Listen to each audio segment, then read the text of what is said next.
أنا طبعا يعني كنت محب للقرآن جدا. I believe that the Islam religion is the best religion for our people. إن الإسلام بدا غريبا. إنما دعوة إسلامية. فرأيت النبي عليه الصلاة والسلام. Travel broadens one's scope. Anytime you do any traveling, your scope will be broadened. It doesn't mean you change, you broaden.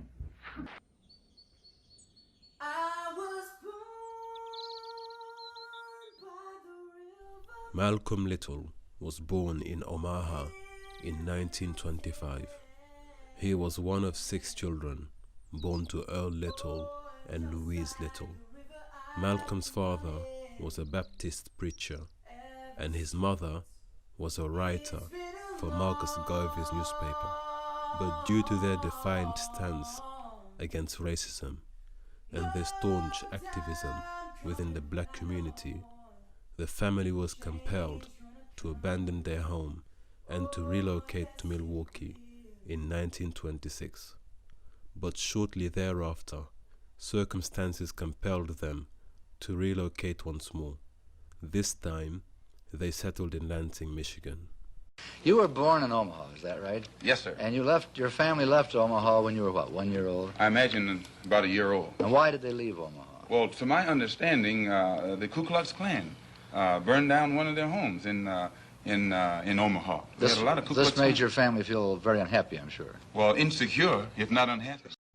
However, as in their previous homes, the family suffered frequent harassment and intimidation at the hands of local white supremacists. Soon after they moved to Lansing, their new home was burned to the ground. Tragically, the family was never compensated for their loss. The house burned down to the ground. No fire wagon came, nothing. And we were burned out. This traumatic incident would, in the tender heart of Malcolm Little, entrench a bitter sentiment of vengefulness and abhorrence for the white power structure.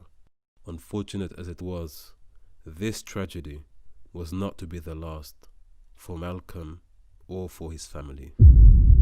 On a fateful September night in 1931, when Malcolm was only 6 years old, his father was brutally murdered and dismembered by some local members of the KKK. His mutilated remains were found on a railway track the next morning.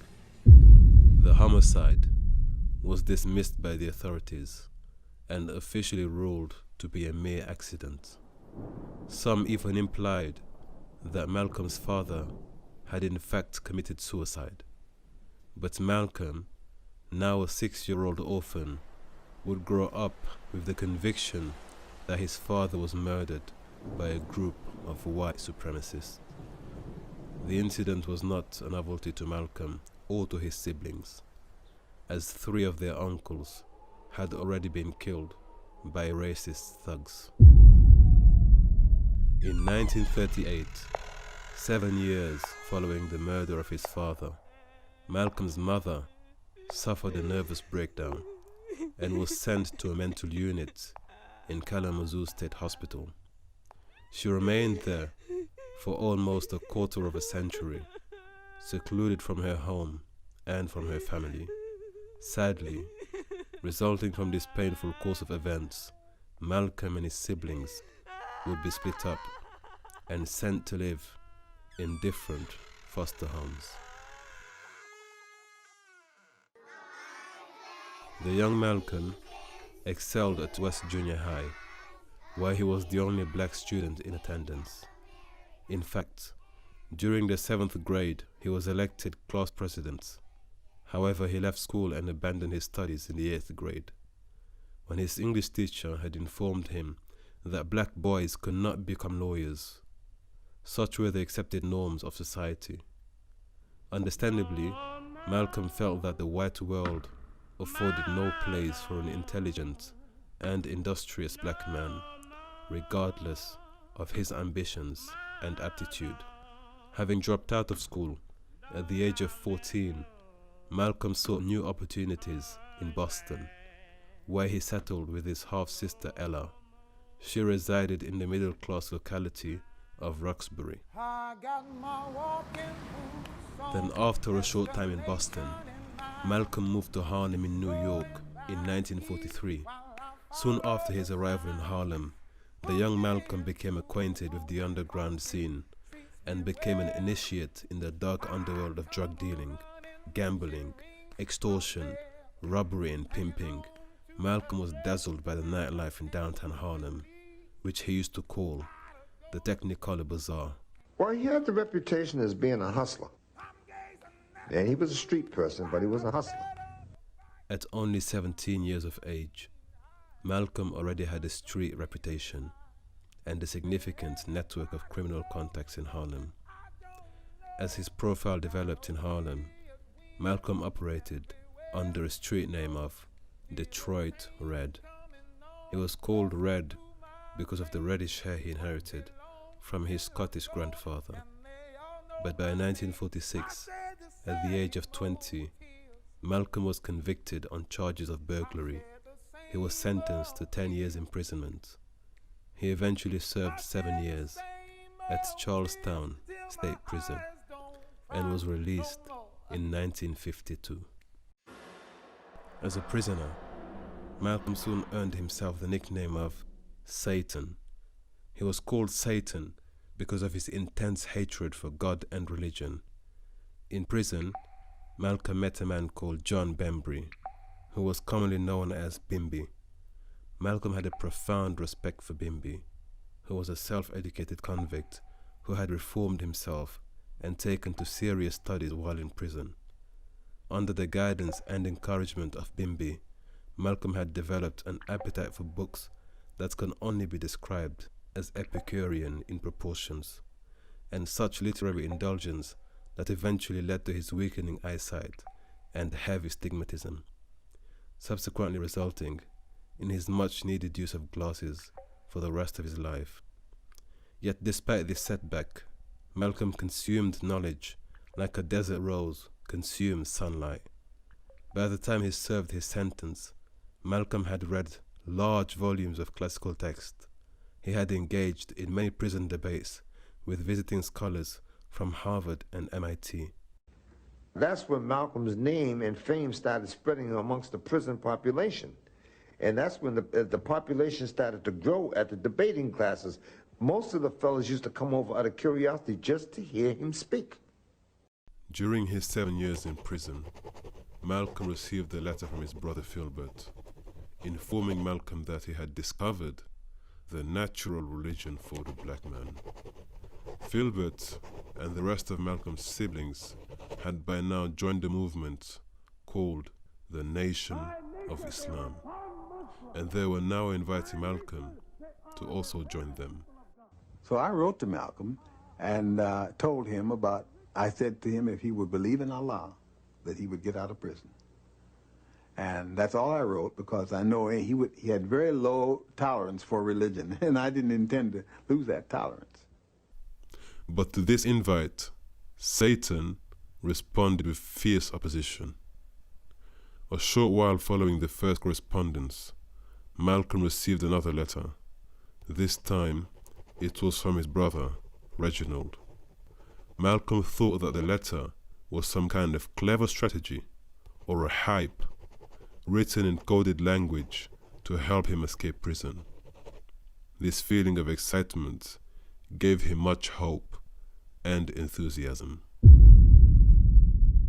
In 1948, Malcolm wrote a letter to the leader of the Nation of Islam, seeking counsel. Elijah Muhammad personally responded to Malcolm's letter, advising him to renounce his criminal past, to submit to Allah, and to make an oath that Malcolm would never return to his former lifestyle. This marked the beginning of a friendship between Malcolm and Elijah Muhammad. In 1950, Malcolm had changed his name to Malcolm X. He also began to espouse radical ideas and racially biased worldviews as he became more and more influenced by the false doctrines and teachings of Elijah Muhammad. In August 1952, after Malcolm had served his term in jail and was released on parole, he traveled to Chicago to pay a personal visit to Elijah Muhammad in his own home. By June 1953, he was promoted to the rank of assistant minister. He initially served in a temple in Detroit.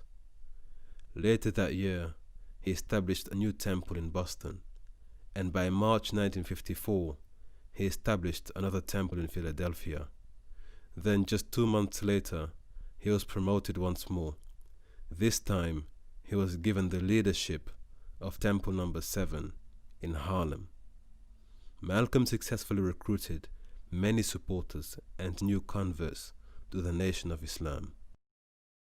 By 1955, resulting from Malcolm's enthusiastic drive and compelling rhetoric, thousands of African Americans were now bolstering the ranks of the Nation of Islam, with numbers rising each and every month.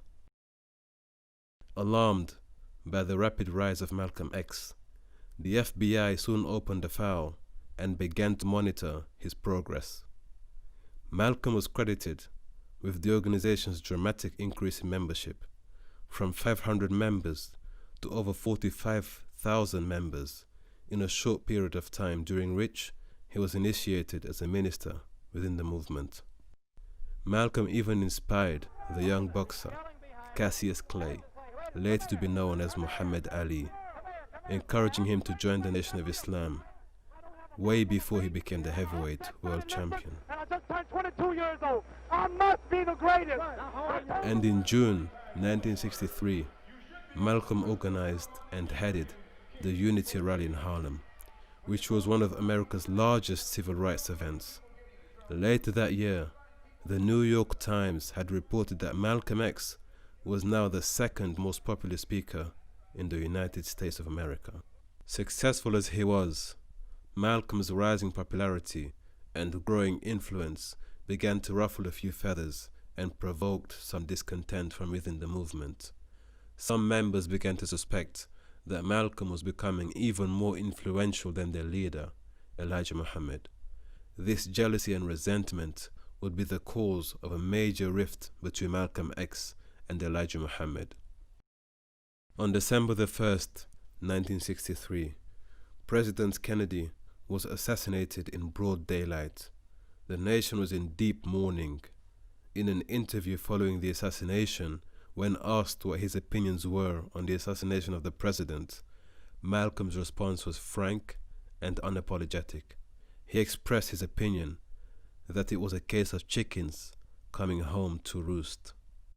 This statement prompted a series of reactions from across America and within the Nation of Islam itself. Malcolm X was condemned by the Nation of Islam, and he was banned from giving any public lectures for 90 days. Malcolm now found himself isolated, silenced, and abandoned by his own brothers. In March 1964, within a few months of having been silenced, Malcolm X publicly announced his official departure from the Nation of Islam. Malcolm X also expressed an earnest desire to collaborate with other civil rights leaders and groups.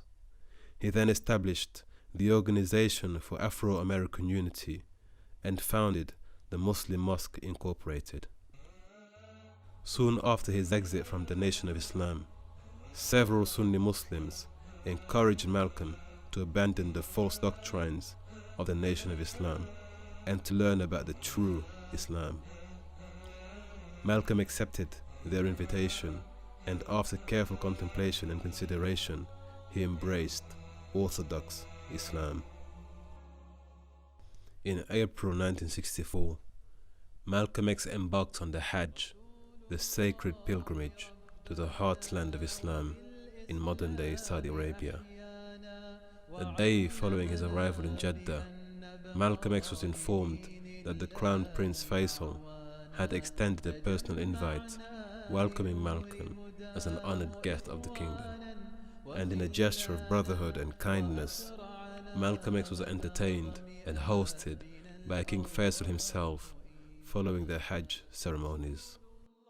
How would they accept you as one? You're an American. There are few American Muslims. This is true, and by being an American and not having not being able to speak the Arabic language, I did strike a snag, a very serious snag, but I was fortunate to have been pretty well known by the officials in Arabia, and they knew too that I had accepted Orthodox Islam. It had been highly publicized in the paper, and I became a guest of the state. I was a guest of Prince Faisal, the present King Faisal, and they made it possible for me to go before the committee, Hajj committee or Hajj court, who examines you and asks you questions about your belief, and if you pass it, then you are okay to go to Mecca. But it's you would true. have to have a translator then.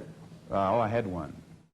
In Mecca, during this religious Hajj, it would be an anthropologist's paradise, because never at any time or any place can you find a wider variety of specimens from the human family together at the same time than during this pilgrimage. Every type of human being imaginable is there. All colors, all sizes, all everything. As I pointed out in the letter, during the religious ritual, you eat actually with your hands. All of the time. I was eating from the same plate with people who in America would be considered white, whose hair was blonde, whose eyes were blue, and whose skin was white. Yes. There were black people, brown people, red people, yellow people, and white people. Every specimen of humanity was represented there. But one thing I noticed about these, they didn't act white. They didn't act like the white people whom I had always known. In studying it, and any Afro-American who's involved in any kind of experience, the yardstick that he uses to measure it is racism. When you find a black man, a so-called Negro from America, any situation he comes in contact with, he's measuring it from the racist point of view, because this is his experience. This is the American experience for a black American, so-called black American, or a black so-called American.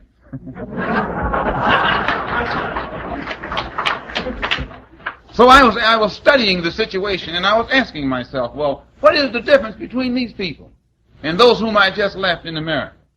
Something is different. And it was their attitude. It wasn't their color, because those were just as white as these. Their eyes were just as blue as these. Their hair was just as blonde as these. Yet they were different. And the difference was not in the color, but in the attitude. So I was searching to find an answer as to why, and I thought I did. The fact that they had accepted the oneness of God, as does everyone who's on that pilgrimage, had the chain reaction effect of forcing them also to accept the oneness of the human family. So that by accepting the oneness of God, they regarded all people, all persons, as part of the human family.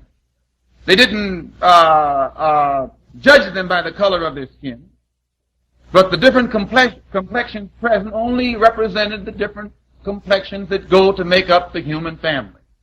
Not one being any better than the other, or one being any different from the other. And this was reflected in their attitude, because they looked upon all of mankind as a brother. They looked upon themselves as being nothing but another brother. They didn't have that air, I am white. White to them didn't mean the same thing that it means in America. When a man in America says he's white, he means something much different from what is meant by that man over there. When this man over here uses the word white, right in the sound of his voice, right in the essence of his being, is something that you and I are able to detect, and I think you'll have to bear me witness. Over there I didn't find that. So I said to myself, and I wrote it back, that if Islam, if that philosophy can remove from those people who are supposedly white this ingredient of racism that we have always discovered and felt the results of in this society, if it can remove it from that, perhaps if these people over here with the blue eyes and the blonde hair and the white skin and the bad attitude can study that philosophy and be affected by it in the same manner, perhaps they too can be saved from the disaster that they must inevitably run into if they continue to practice or display the same racist attitude that we see reflected. Now, if this is a change in my original attitude, then let it be. But I'd rather say that travel broadens one's scope.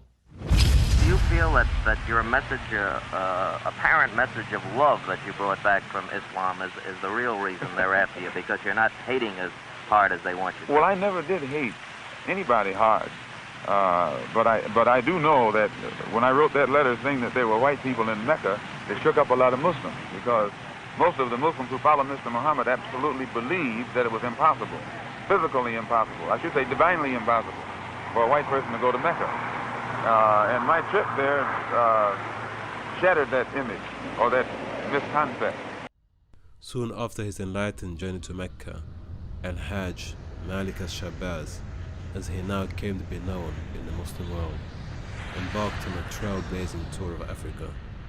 During these visits, he met officials, gave interviews, spoke on national television and on radio stations in various countries such as Egypt, Ethiopia, Tanzania, Nigeria, Ghana, Guinea, Sudan, Senegal, Liberia, Algeria, and Morocco. Kwame Nkrumah of Ghana, Gamal Abdel Nasser of Egypt, and Ahmed Ben Bella of Algeria had each invited Malcolm X to serve as a minister in their governments. When my father was abroad, we had a world map on the living room wall. And anytime you got a little lonesome and wondered where Daddy was, we'd run over to that map. And where is he now? And he's in Cairo, which is the capital of Egypt. And he's over here with Nkrumah, and he's over. So there was a different kind of passage that we maintained when he was abroad. Following a speech at the University of Ibadan in Nigeria, the Muslim Students Association honored Malcolm with the Yoruba name of Omowale, which means the son who has returned home. By the time Malcolm left Africa, he had met with most of the continent's leaders. In November 1964, on his way back home from Africa, Malcolm stopped in Paris, where he delivered a lecture at the Salle de la Mutualité. A week later, Malcolm flew to the United Kingdom, and on December the 3rd, he participated in a debate at the Oxford Union. The debate was so highly anticipated that it was televised across the nation by the BBC. BBC World Service. Malcolm's reach and influence had outgrown the racial boundaries set by the Nation of Islam. He was no longer just a civil rights activist. He now became a human rights activist. Are you prepared to go into the United Nations at this point and ask that charges be brought against the United States for its treatment of American Negroes? Oh, yes. Oh, yes, please. I think you're right in my chair. The audience will have to be quiet. Yes, as I pointed out when I was during my traveling, that nations look, African nations and Asian nations and Latin American nations look very hypocritical when they stand up in the United Nations condemning the racist practices of South Africa and that which is practiced by Portugal and Angola, and saying nothing in the UN about the racist practices that are manifest every day against Negroes in this society. Even in South Africa, those Africans aren't faced with bayonets and aren't faced with police dogs. And when I was in Beirut, I saw a picture on the front page of a Negro being beaten in Tennessee, on the front page of the paper in Beirut. When I got to Cairo, I saw the same picture of a Negro being beaten in Tennessee. When I got to Lagos, I saw the same picture. So were these African nations knowing the brutality that is inflicted upon black people in this country, simply because those black people are trying to get what the Supreme Court said they were supposed to have 10 years ago? I would be not a man. If I was in a position to bring it in front of the United Nations and didn't do so, I wouldn't be a man. Malcolm X had expressed his desire to work with other organizations and leaders in order to present a legal case at the International Court for Human Rights, in an unprecedented effort to bring charges against the United States for its gross human rights violations against the poor, marginalized, and brutalized African American community. Are you prepared to work with some of the leaders of the other civil rights organizations? Certainly. We will work with any groups, organizations, or leaders in any way, as long as it's genuinely designed to get results. Martin Luther King Jr. and Malcolm X met before a press conference after the State Senate debate on the Civil Rights Act of 1964. This meeting marked the beginning of what many people saw as a bright prospect for a golden union between the two leaders and a possible joint effort to cooperate and collaborate with one another. Had a beautiful sense of humor, plus the fact that when you got to know him, he was kind of shy. El-Hajj Malik al-Shabazz was remarkably charismatic. He was an eloquent orator and had an impressive physical presence. At 6'3", he had an imposing yet gentle composure. One journalist described him as mesmerizingly handsome and always spotlessly well-groomed. In 1955, Betty Sanders met Malcolm X after one of his lectures. She would soon be attending many of his lectures more regularly. Although they never discussed marriage, Malcolm proposed to Sister Betty over the phone in 1958. They married only 2 days later and became parents to 6 beautiful daughters. He sometime, if I could catch him, would have to read to the children. They would always want the story read again, so that they would really just wait until he was on the last page and said, read it again, read it again, read it again, you know, and so that he started giving the books different endings. Malcolm's departure from the Nation of Islam had been preceded by growing tensions between Malcolm X and Elijah Muhammad, particularly over rumors concerning Elijah Muhammad's adulterous relationships with some of his teenage secretaries. Are you not, perhaps, afraid of what might happen to you as a result of making these revelations? Oh, yeah. I probably am a dead man already. After his ignoring the rumors, Malcolm's suspicions were confirmed when he spoke to Elijah Muhammad's own son, Wallace Muhammad. The suspicions were also validated by the testimonies of some of the young women who had been sexually exploited by Elijah Muhammad himself. So I told him, yes, I said, I know about that. I said, you can see things, but you don't want to see it, so you just blot it out your mind. I said, I'm aware of secretaries having that kind of relationship with my father, being there with their children. I said, I've seen him take their children, and somewhere in my conscience, I'm sure it was registering that that was his family, but I never accepted it to deal with it in my mind. Never did I accept to deal with it in my mind. But by now, there were rumors circulating that highly placed members of the Nation of Islam were plotting to kill Malcolm X. Why are they threatening your life? Well, primarily because they're afraid that I will tell the real reason that that I'm out of the black Muslim movement, which I never told. I kept to myself. But the real reason is that Elijah Muhammad, the head of the movement, is the father of 8 children by 6 different teenage girls, 6 different teenage girls who were his private personal secretary. The one who first made me aware of this was Wallace Muhammad, Mr. Muhammad's son. The conflict between Malcolm X and the Nation of Islam increased, and soon both public and private threats were being made. In February 1964, an attempt was made to wire Malcolm's car with explosives, but it was unsuccessful. In the weeks and months to come, Malcolm's wife would receive a string of anonymous phone calls, each one delivering blood-curdling threats. and on June the 8th, 1964, FBI tapes recorded a man calling Malcolm's home, instructing Sister Betty to tell her husband that he's as good as dead. Had you had any threats, anything like this?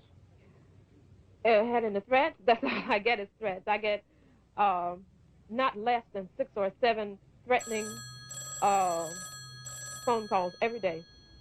And by June 1964, the Nation of Islam had sued Malcolm X in an attempt to claim his residence in New York.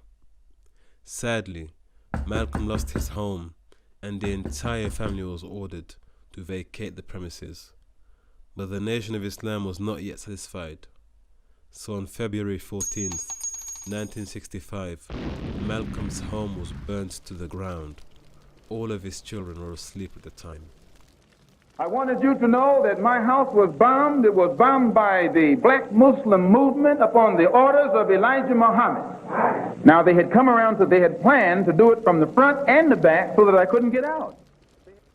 By the divine grace of God, Malcolm X and his entire family survived the attempted murder. However, despite the overwhelming evidence, no one was ever charged or brought to justice. This was deeply reminiscent of Malcolm's childhood experience in Lansing 3 decades ago. The following week, on the 21st of February, 1965, during the final hours of his life, Malcolm X was preparing to deliver a lecture before the Organization of Afro-American Unity in Manhattan's Audubon Ballroom. In fact, the night before he was due to deliver the lecture, Malcolm X felt uneasy about the event. He called his wife and children, informing them to come and visit him the very next day. This was unusual, as by now he was so aware of the imminent threat to his life that he would strictly forbid his family from attending any of the public meetings, but not on this occasion. Soon after he greeted the audience, there were screams and distressed voices echoed throughout the hall. An unknown man seated in the front row then rushed forward and shot Malcolm.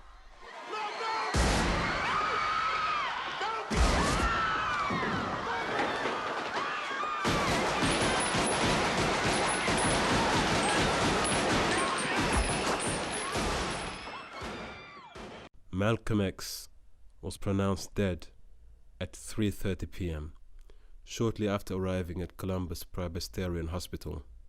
On Friday afternoon, his funeral rites and prayers were performed in accordance with Orthodox Islamic teachings by Sheikh Ahmed Hassan, a Sunni cleric who had traveled to the US to serve as Malcolm's spiritual guide and teacher in the final months of his life. But even in his final moments, he stood before the world, courageously fighting to restore the principles of justice, liberty, and the equality of man.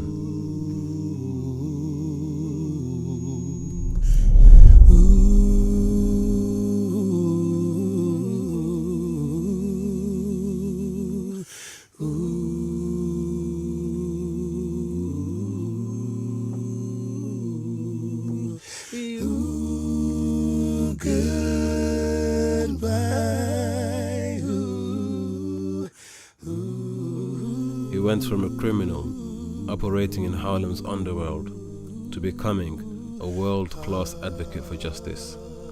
His career unfolded while he was a physical prisoner, but his achievements blossomed when he became a liberator of hearts and an emancipator of minds. If I judge a man by his conscious behavior, I am not a racist. I don't subscribe to any of the tenets of racism. Then there are good whites and good blacks and bad whites and blacks. It's not a case of being good and bad, good or bad blacks and whites. It's a case of being good or bad human beings. Al-Hajj Malik al-Shabazz opened America's eyes to the message of Islam. His example opened many hearts to the collective call of brotherhood. His biography demonstrates the universality of Islam for all people, regardless of race or status. Finally, he rejected racism and embraced racial equality. He submitted himself in humility and dedication before the one and only God.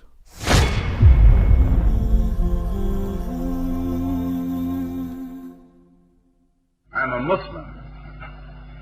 If there is something wrong with that, then I stand condemned. My religion is Islam. I believe in Allah. I believe in Muhammad as the apostle of Allah. I believe in brotherhood of all men.